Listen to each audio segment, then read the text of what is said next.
Alrighty folks, welcome back to the channel. It's Amiibo here. Today we are doing my review of Dragon Quest III HD-2D Remake.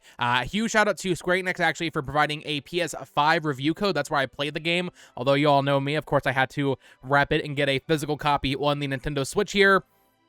Let's get into it. Alright, so starting off here, I feel like I should give a little bit of a backstory for you all. If you're a new viewer, if you missed my Dragon Quest XI video earlier this year on my other channel, I have always been interested in Dragon Quest my entire life. I've always been very intrigued by this franchise. My first Dragon Quest game was actually, I can't remember, it was either Builders 1 or Dragon Quest Heroes on PS4, and I really enjoyed playing both of those games. And then even last year with Dragon Quest Monsters 3, I really enjoyed that game as well. But back in April, when Akira Toriyama sadly passed away, I decided to finally take the plunge and play my first mainline Dragon Quest game, and that was Dragon Quest XI. And I absolutely loved my time with that game. Growing up with Dragon Ball, I had always seen Toriyama's arts on this game series, and actually getting to finally dive deep with one of the mainline entries was an absolute joy, and Dragon Quest XI is now one of my favorite JRPGs of all time. At the time, I was thinking about immediately jumping into Dragon Quest IV or V, those were heavily recommended to me in the comments of that video, or maybe even Dragon Quest VIII, but I decided to just wait because we kind of knew that Dragon Quest III Remake was actually coming, and while I hadn't gotten a new trailer in like 3 years at that point, I had a good feeling we'd end up seeing a release sooner than later. And then, you know, fast forward to the June Nintendo Direct this year, not only did they announce that Dragon Quest III Remake was coming out in November, they also confirmed that Dragon Quest I and II would be getting the same HD 2D treatments in 2025. So since then, I've been eagerly awaiting this remake to release, and I'm happy to say that despite some faults, right, we'll get into that, even as a newer fan to the Dragon Quest series, Dragon Quest III HD 2D Remake was a total joy to play. I think what I appreciate so much about Dragon Quest and how Square Enix has kind of handled its evolution over the years is that they aren't afraid to just let Dragon Quest be Dragon Quest. You know, you see with Final Fantasy, they try to morph it into something else, and sometimes that works, sometimes it doesn't, but Dragon Quest consistently for like 40 years now has just been Dragon Quest. You know, they might add some quality of life stuff here or there, but for the most part, Dragon Quest has remained Dragon Quest. It is unapologetically Dragon Quest, and I think that is one of its greatest strengths. I love that the series has been allowed to stay what it is for so long, even if that means potentially scaring some people off with what some might consider, you know, outdated game design, be that random encounters, be that grinding. I love that Dragon Quest has stayed more or less the same for almost 40 years, and clearly it's working to at least some extent because Dragon Quest III Remake just had the biggest single-player launch ever on Steam for any Square Enix game. Fans want traditional Dragon Quest. I really hope Dragon Quest XII doesn't divert too far away from what Dragon Quest is, but I'm very happy that at the very least we got this remake that is very tried and true Dragon Quest, even if, like I said, it might scare some fans off. For me, at least every once in a while, I enjoy just a hardcore classic JRPG, and that is what this game is. So if you haven't played Dragon Quest, just think of whatever you think of when you think of a JRPG, turn-based combat. That is what Dragon Quest is, and that is what this game is. While I haven't played the NES original, Dragon Quest III HD 2D Remake feels incredibly true to other RPGs of that era. You will grind for hours to level up. You will get thrown into a battle every 5 steps you take in the overworld or in the dungeon.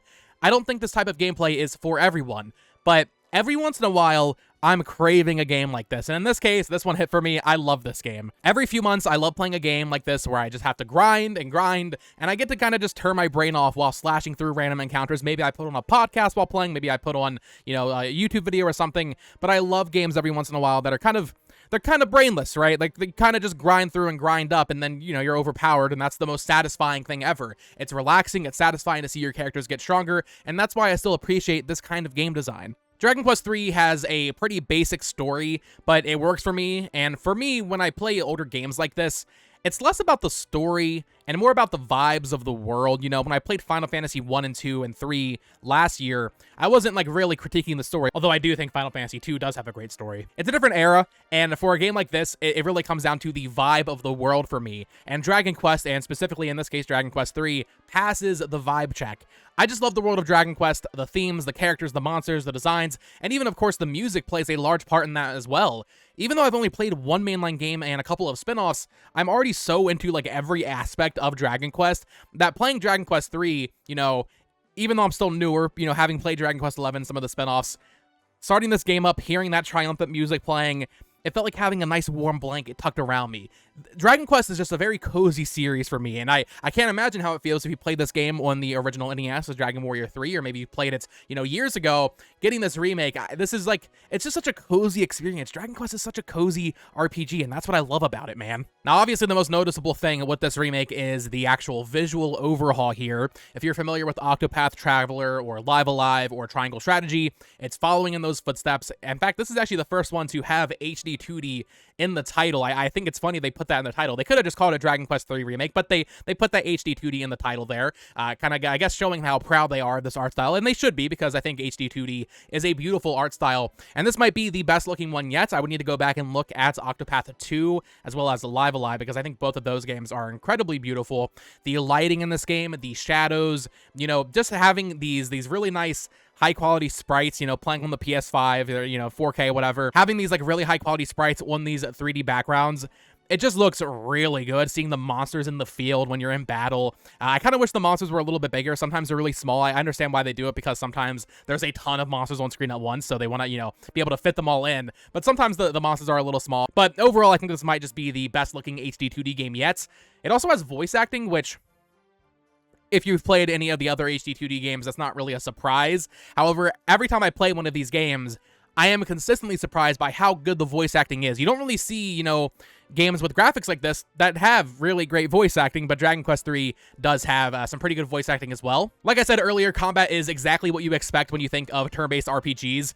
You have 4 party members, you have the hero, and then you have 3 others who you kind of recruit, and you can change their jobs around. The job system in this game isn't the most in-depth. Once again, this is an NES game, but basically there's 9 other jobs, I believe, so 10 including the hero, and the game does a pretty good job of encouraging you to try out different ones. So when you reach level 20, you can either keep going if you want, or you can change your class and reset back to level 1, but you keep, I think it's 50% of the stats when you do so you kind of want to, constantly be changing your jobs, which is kind of fun to see, like, how you can mix and match your party and see what kind of works and what synergizes and what doesn't. At the end of my journey, I ended up with the hero, of course, a sage, a thief, and the new Monster Wrangler class by the end of the game. The Monster Wrangler is really cool. We'll talk about that more in just a little bit when we talk about the new Monster Arena edition, but yeah, the Monster Wrangler is a lot of fun. Now let's talk about some of the quality of life things this remake added. First up, there's a quest marker, which I was super happy to see.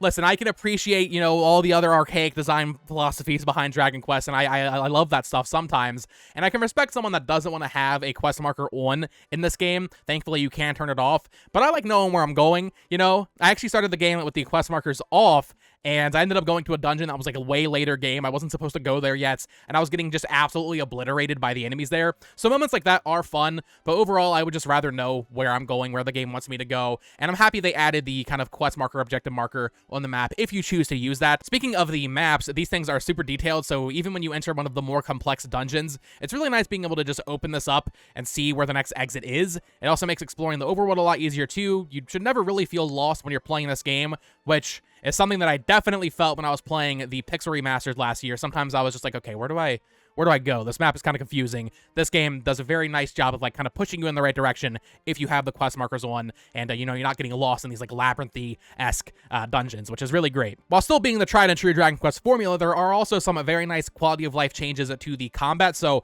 like in Dragon Quest XI, I'm not sure if it appeared in any of the prior games before that, but like in Dragon Quest XI, you can set all 4 members of your party up with different tactics, kind of like an auto battle situation. So by default, you'll control the hero's attacks and his spells and all that, while the 3 others will simply fight wisely, as they call it.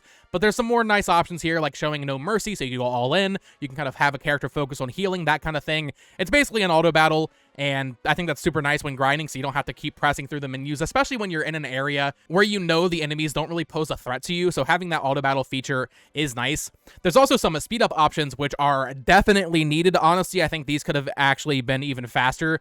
The combat in this game, when you don't use any of the speed modifiers, is so slow to the point where, like, you should not play the game without the ultra fast setting on, because even with the ultra fast setting on, it's still sometimes like not even that fast with that one. I think my 30-hour playtime would have probably doubled if I didn't have the ultra fast setting on. So I highly recommend, if you start up this game, put on the ultra fast setting.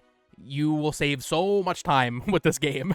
There's also a few different difficulty options, the standard being Dragon Quest mode, the harder is Draconian Quest, we've seen that before, and the easy mode is Draki Quest. I believe this is new to this remake, I don't think this has been a thing in any of the others. I just did the standard, and even doing that, I was definitely having to grind quite a bit to prep for the next dungeon, so I can't even imagine how much grinding you'd have to do with the Draconian Quest, but having that easier difficulty, the Draki Quest, is definitely nice for newcomers. I do wish there was an encounter toggle, though. I played Final Fantasy 1, 2, and 3 last year through the Pixel remasters, and I loved being able to just turn off the encounters when I didn't feel like dealing with enemies every few steps, you know? Usually I like that. I like random encounters. I like grinding, but there are times when you're going through a dungeon or something where it's like kind of nice to be able to turn that off. I wish you could do that in this game. If they're going to add battle speed up options, if they're going to add auto battle, and there's going to be an easier difficulty, I feel like having an encounter toggle just kind of makes sense for a game like this at this point in time. Like I mentioned earlier, there's also the new Monster Arena, which is definitely a cool addition that really made me want to go back and finish up my playthrough of Dragon Quest Monsters 3. While exploring the world, you can run into friendly monsters and recruit them, essentially to use in the monster arenas as fighters. This is where that new Monster Wrangler job comes in, because if you don't have one in your party, most of the monsters will get scared off. Toriyama's monster designs for Dragon Quest are so damn good, so I'm glad they added more to do with them in this remake, because a lot of the appeal, a lot of the world, like the vibe, like I was mentioning earlier, like a lot of that comes from his monster designs. I love the monster designs, so having more to do with them in this game is just awesome. All in all, I really enjoyed my time with Dragon Quest 3 Remake. It's not the most in-depth game ever, you know, you're not gonna go crying over the story, although the opening little personality quiz thing is pretty deep. If you play the game, you know what I'm talking about. It's not the most in-depth story. The gameplay is pretty basic. It is pretty basic, you know, just turn-based RPG, what you think of when you think of that kind of game, but I love that stuff, man. I don't think it's for everyone. This game requires patience because it is old-fashioned in its design, and if you don't like grinding or random encounters, you will probably get frustrated. There were definitely times I was wishing for an encounter toggle like other modern JRPG remakes and remasters, but it wasn't a deal breaker for me or anything. I'm so happy I played Dragon Quest 11 earlier this year. I'm so happy I was able to get a code for this, thank you Square Enix again, and play through it and, you know, just become more into this series, you know? I need to go back and play some of those classics. People always talk about 5 and 8, of course. Even 7 I know is like a super long game. I would like to go back and play that. Ideally, I'll play all of them. And of course, that'll continue next year with Dragon Quest 1 and 2 Remake, and maybe I'll try to squeeze in another one next year. But I'm also trying to catch up on Final Fantasy, so there's a lot of RPGs I need to catch up on. So overall, I really enjoyed this remake. I think it's a great starting point. I would say probably start with Dragon Quest 11 if you're new to the series, but it's still nice to have another modern way to play Dragon Quest 3, which is funny because it's already one switch through that mobile port, but definitely don't play that now. That mobile port does not look very good.